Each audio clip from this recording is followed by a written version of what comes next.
General Newton, there are so many questions I have for you because I have to believe, like so many who have served, that this hit personally when you found out that the accused attacker was indeed someone who has worn the uniform and has sworn an oath. We understand that there's a layer of mental health ascribed to the suspect. But, General Newton, the obvious question with all of this, notes left behind by Livelberger say that the explosion was, quote, a wake-up call. And other letters covered a wide range of topics, including political grievances and societal problems. What do you make of these writings and his situation? Well, good morning, Nick. It certainly is a horrible tragedy, and I think we're going to learn more and more in terms of the circumstances surrounding his suicide and so forth. But I think first and foremost, as I mentioned, this horrible tragedy really lends itself to underscoring, and I want our viewers to appreciate the fact of the stigma that our military members have and our veterans have in terms of just going and reaching out and seeking mental health support as possibly can. As you mentioned, I've close family members who have multiple tours in Iraq and Afghanistan and elsewhere. Son-in-law serves in special operations and so forth. So the challenge we have with our men and women who have served, especially after 9/11, is these traumatic brain injuries, obviously the stress, post-traumatic stress disorders and so forth.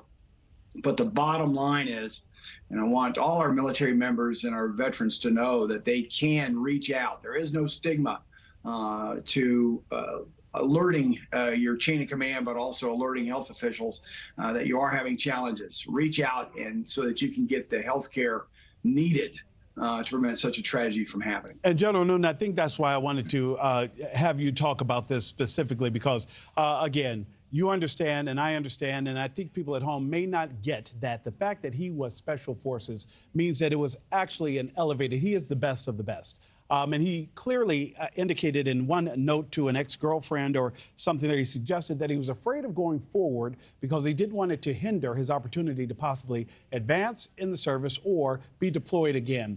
Now, authorities say they found letters in his phone that explained how he wanted to cleanse his mind of brothers that he had lost and relieve himself of the burden of the lives that he had taken. How does the military monitor service members who are coping with experiences of war when we still need them to also still be active and ready for deployment? Well, that's a common thread, and like you said, it's the fact that not so much not willing to come forward, but the stigma of coming forward and so forth, and the stresses of combat since 9/11 are very high among our population of, as I mentioned, military members and our veterans. We have 16 million veterans still alive today in the United States. If you served in the military after 9/11, you've had more of an opportunity to be in a combat zone than perhaps any era of those who've served in veteran leading up to 9/11. But what the Department of Defense is trying to do in the Veterans Affairs is, first off, is very important that the leadership all the way up and down the rank, Nick, the ranks have a supportive environment for those such as this Green Beret. And secondly, the fact that there are trying to reduce the barriers to health care, both again for our military members and our veteran population as well.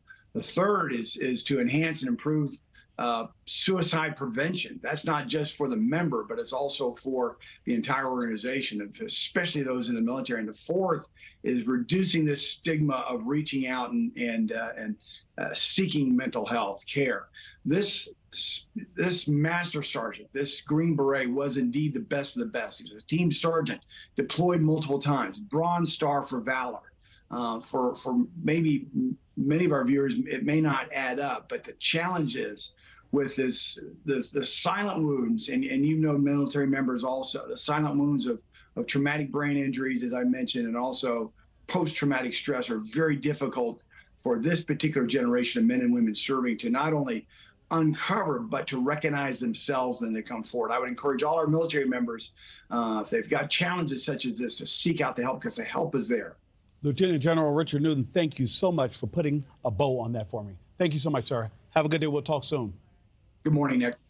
Thanks for watching, everybody. Go to joinnn.com to find NewsNation on your television provider. Also, don't forget to click that red subscribe button below to get more of NewsNation's fact-driven, unbiased coverage.